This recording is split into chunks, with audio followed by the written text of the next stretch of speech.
Welcome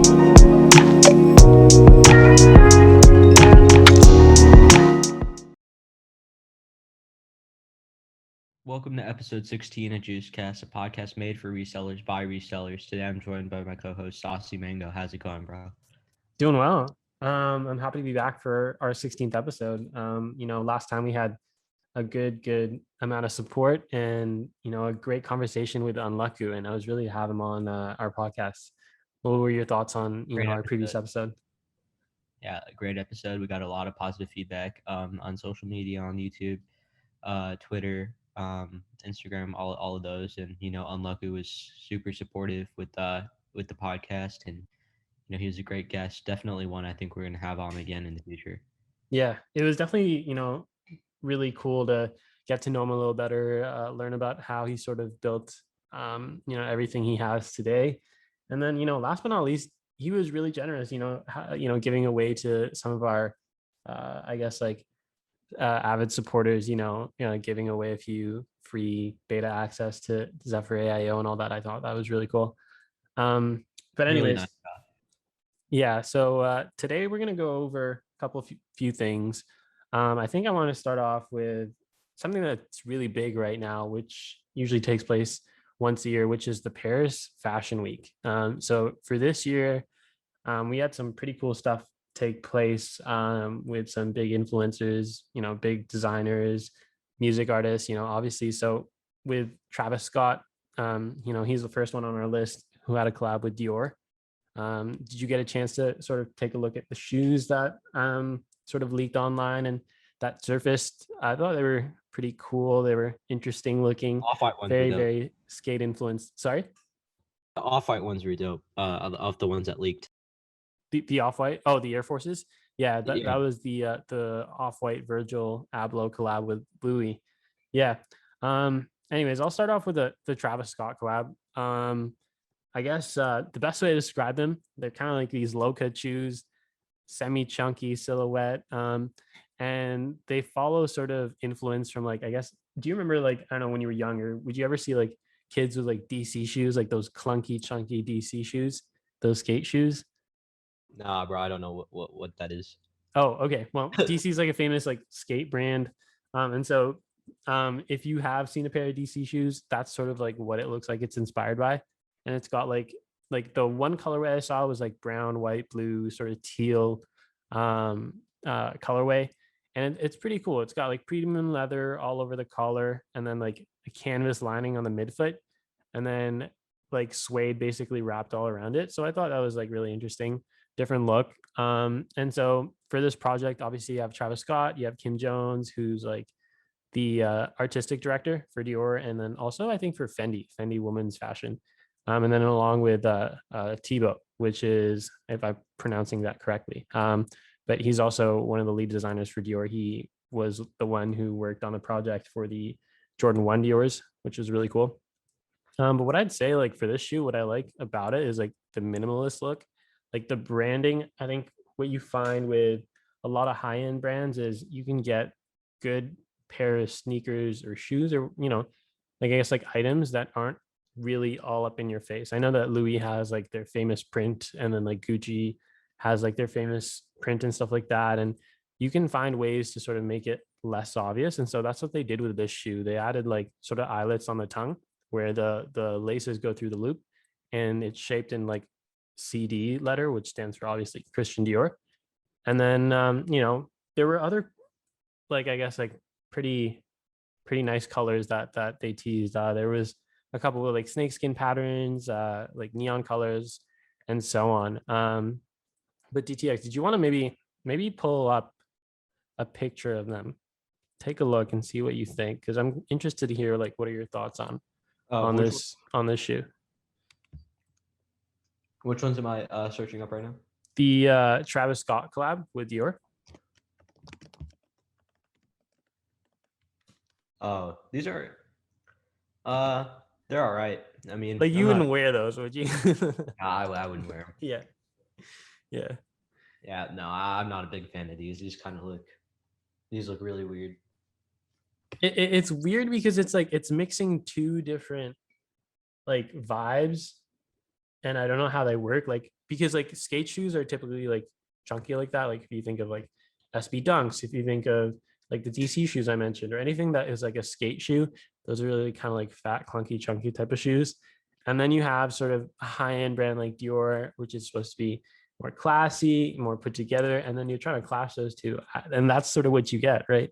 So I thought that was pretty funny. But the second thing on our list was the Virgil Abloh collaboration with Louis Vuitton.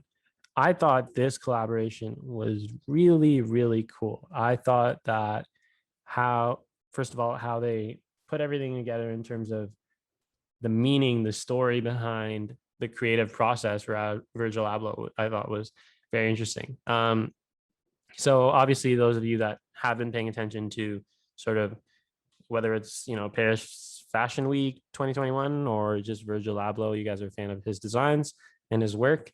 Last week they launched the Summer Spring 22 Aim and Break runway, and so Aim and Break was they released a video and sort of it's all up on YouTube, I believe, on Louis Vuitton's YouTube channel, and you can check out sort of the entire project runway with all of the clothing, shoes, all that is put together. And they really made a very unique video put together. But I think what's very interesting is where Aim and Break came from. Originally, the Aim and Break was a drum solo from 1969. It was like this short little, I guess, like sample. It was like 5 seconds, something like that. And we look today, and it's played so much of a contemporary influence. It's been sampled well over 2,000 times. And I know DTX, you're big into sort of music production, music industry. Are you familiar with the Aim and Break? Yeah, of course. Yeah. So something that I kind of wanted to bring up, going back to Paris Fashion Show. So I had a question for you really quickly, Yeah. because I feel like you'd know more than I do about this topic. Is it like the same time of year every year? Paris Fashion Show. I believe it is. I'm not exactly too sure on that, but it is something that is sort of marked on the calendar for a lot of high fashion designers, influencers, people who are really into sort of fashion. They definitely try to make sure that they make it out and be a part of sort of that. I don't want to call it celebration, but that week per se. That makes sense. Okay. And going back to the Aim and Break, yeah, I know about it personally. I do music production in that entire scene, so I've used it before, but it's mostly used on like songs that you want to kind of give like or beats that you want to give like an older vibe to. You know what I mean? Mm-hmm. Mm-hmm. So Like, like originally the Amen Break, like it was featured in Amen Brother, which was like by a soul group named the Winstons. I'm sure you know about them, having done your research and stuff. And sort of the cultural legacy of Amen Brother, it actually didn't take off. I know that we mentioned it was it started in 1969, but it didn't actually take off until the mid 80s. And some famous groups that today, Salt and Pepper, um, you have the NWA debut album with Straight Outta Compton. Those all sampled like the Amen Brother, which I thought was really cool. And so where did the inspiration come from the Air Force One collab? Well, I'm not sure if DTX, I'm sure you know this song. Song It Takes Two by Rob Bass and DJ Easy Rock. I actually don't. You don't? Actually, no. Okay. Maybe let me pull it out. If I pull it out and I play it, maybe you don't know it by name, but if you know Let's it not. Yeah, by let's play for. sound. Let's watch out for the copyright strike on YouTube. True. Okay. Maybe we'll leave that for another time. But if you want to search it up, It Takes Two by Rob Bass and DJ Easy Rock. Really famous song from back in the day. And so the album cover, which featured, both Rob Bass and DJ Easy Rock, they were sort of like leaning against each other on the album cover. And then Easy's, wearing a custom sneaker with a Louis Vuitton swoosh. And so that's sort of where Virgil Abloh drew that inspiration. And if you think of sort of Air Force One today, right? Air Force One is one of the most like vastly bought and used sneaker today. A, because it's such a iconic silhouette, and B, because it's always been like price friendly, right?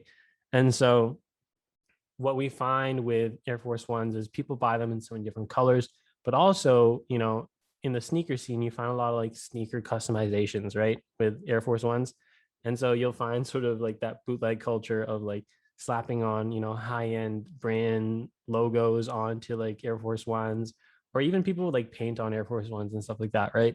But it's funny how now you have Virgil Abloh who's acknowledging that type of culture of like custom print sneakers and bringing into sort of high end fashion with his 21 colorways he's now released. What do you think of that? I think that's going to be really dope, but I also think they're going to, at least that release is going to be backdoored a lot, which is just a heads up. I actually have a homie who got like an in with Off White and their entire, like I wouldn't say corporate, but like like the more like the execs at Off White or whatever you want to call it, right? The people that are behind the scenes. And from what I'm hearing on my end, it seems like these are going to be backdoored a lot. Mm-hmm. Dang. Yeah, so like kind of similar to what we saw in the trophy rooms. You remember that release, how like basically every Yeah. brand was backdoored. Yeah.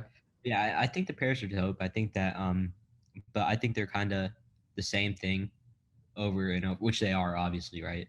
And I find Off White to like not come up with creative and new designs personally.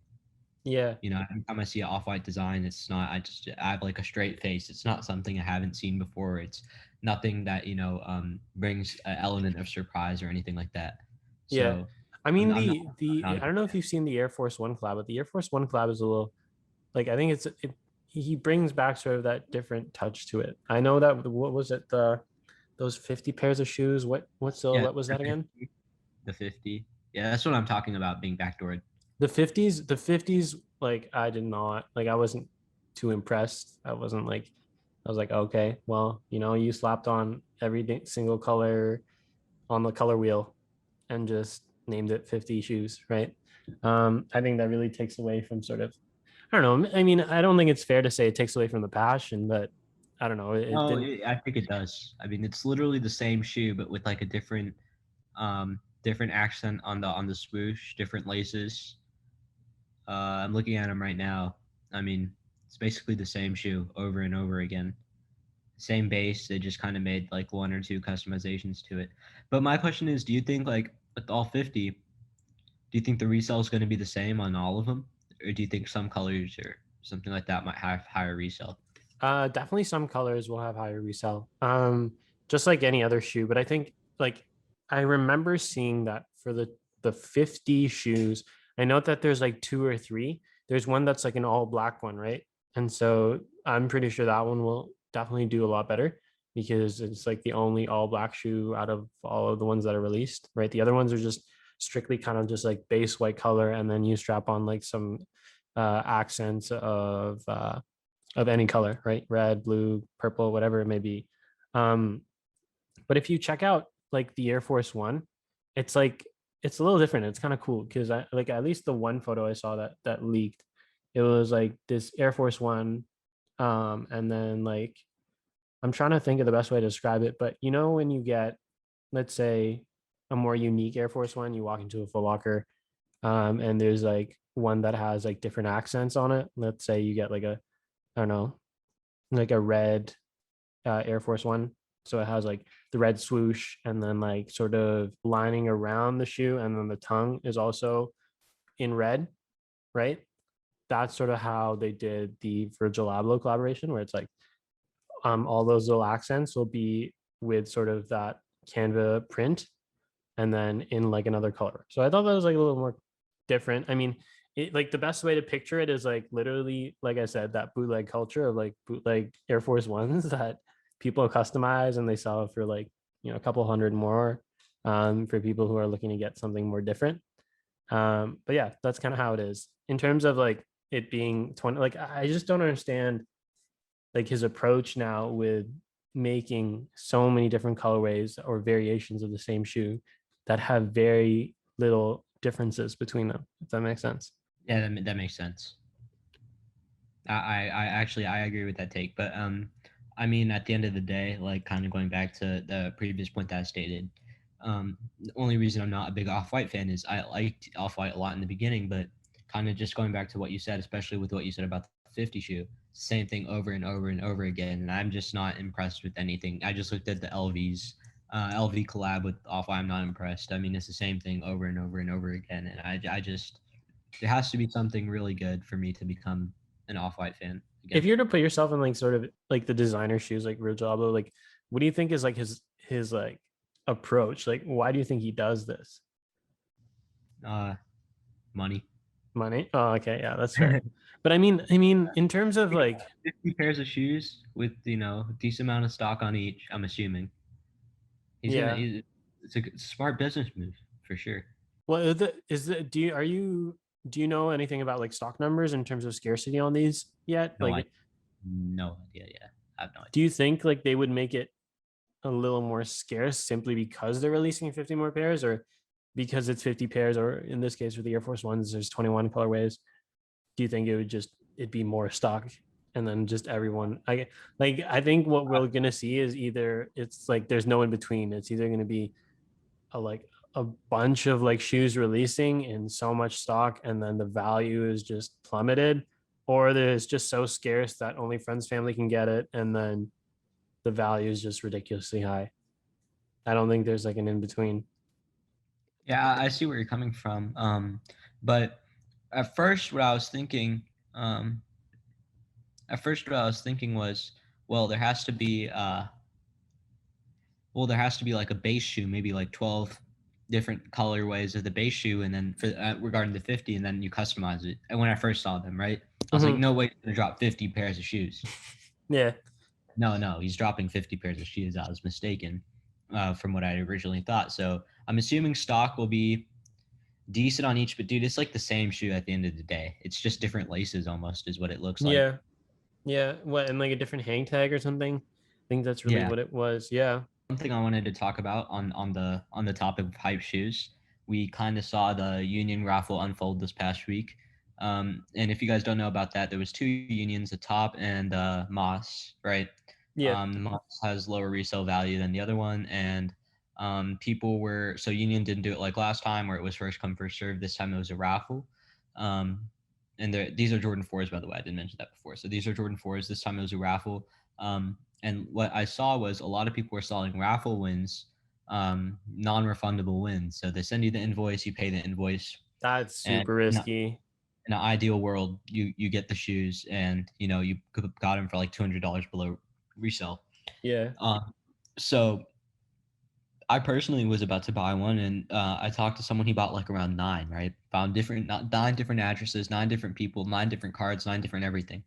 Um, and they all ended up getting canceled from the invoice, right? You're just paying an invoice. It's not like, I doubt there's like any IP, anything, right? It's literally you're just paying an invoice. Dang, man. Um, so personally, I have bought undefeated raffle wins before, no problem.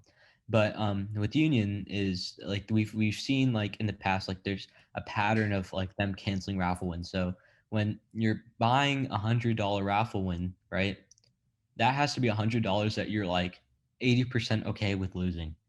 You get what I'm saying? Because there's Yeah. like such a small chance that um, you know, things go It still smoothly. gets canned. You never know, man.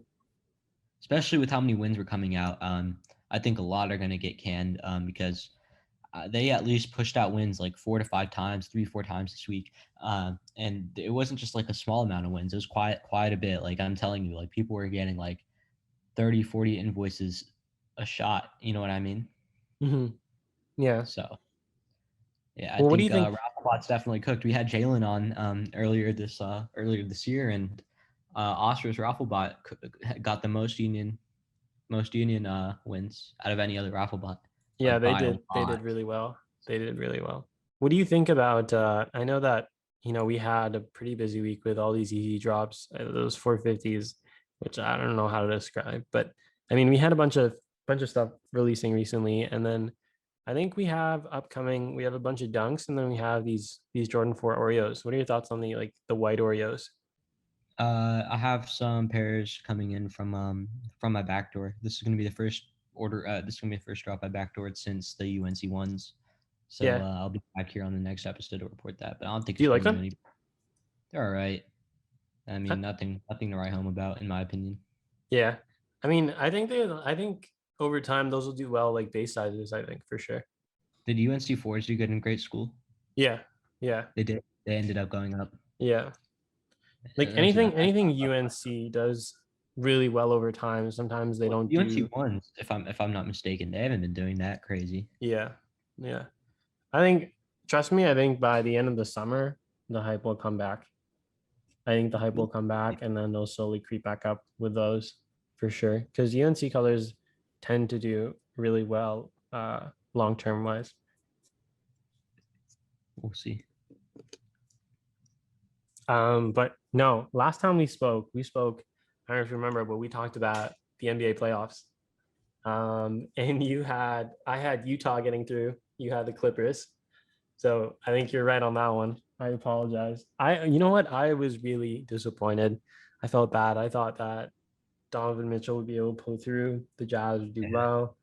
And I mean, they didn't even have, like, the Clippers didn't even have Kawhi Leonard, man. I don't know what's going on over there. This time I got Suns and Bucks in the finals. Suns and 6. Yeah, definitely. Suns and 6? Yeah. I hope so, man. I hope so. I just want to see CP3 win a ring. I don't want to see Giannis win, and I want to see CP3 win. The fact that Trae Young has made it this far and people are overhyping him so much is just really making me mad. You don't believe in the hype? No, I mean he's good, but like he's not better than Luka. He's not better than his competitors like that. So I think it's amazing how far he's been able to take his team. Like, I mean, he's Luka on a team that has surrounding people like that, like a supporting cast like that, and he's gonna do as well, if not better. Luka, you said? Yeah. Yeah, I could see that. I could see that. The Mavs haven't helped him, but we'll see. The Mavs have a new GM, Jason Kidd, as a head coach. We'll have to see what happens. Porzingis needs to get out of town, man. I don't know. I was seeing something he posted. He was like 2.0 soon. So I don't know. A lot of times when bots come out with the 2.0, it's good. So maybe, what's it called? Right now, what's going on in the NBA? Obviously, we have still playoffs going around and people are buzzing about who's going to make the finals. But there is some off-season stuff, at least like potential off-season stuff that's already sort of boiling up right now. I don't know if you've been paying attention, but specifically with like Portland Trailblazers, Damian Lillard, and him like potentially wanting out of Portland. What do you think about that? I don't think so. I don't think he's going to leave. And if he does leave, I don't know. I feel like Dallas might be the spot because that's what I was going to tell you, man. Like, you got a big opportunity there where if he requests a trade, man, you guys have to pounce on that. I don't know how him and Luka would, because at the end of the game, when it's tie game, it's 100, and there's 10 seconds left on the clock. Luka wants the ball in his hand, and Dame wants the ball in his hand. That's true. How we manage that. We've never seen Luka with like a player as good as him or better than him on a team. So I don't know how he'd respond to that. Yeah. I think they need like a Drew Holiday or something like that would be perfect. Drew Holiday? Yeah. Oh, Drew Holiday, I think, is one of the most underrated players in the NBA right now.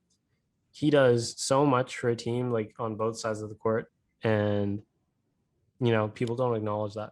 I think he's a really good player. We'll be back here next week and discussing, probably the matchup for the NBA Finals at that point. But yeah, this episode has been good. Hopefully, we kind of got you insight on the Paris fashion show and what's going on with Off-White, Virgil, and what you can kind of expect for releases, and what kind of happened with the Union release last week. Last week we had a episode with Unlucky, which means another guest episode is coming up soon. You guys will just have to wait and see who it is. But it's going to be really good. Besides that, you want to add anything, Saucyy? No, I think the support has been great, and keep shooting us messages. For those of you that have been reaching out to DTX or myself, we really appreciate it. Great conversation with you guys, getting to know you. Some of our listeners getting to, I guess, soak in some of the feedback or suggestions you've given us. I hope that we've been able to put forth some of the suggestions you gave us and provide the content that you're looking for. So thank you very much. And yeah, last but not least, you mentioned sort of guests. As summertime has now started to ramp up, I myself started slowly finishing some of my courses and stuff like that. A lot of more time opening up. We are definitely looking to ramp up some things and get a lot more guests for you, get some more cool, great interviews and conversations with really, really, influential people in the scene. And so I'm looking forward to it. Until next time, guys. Peace.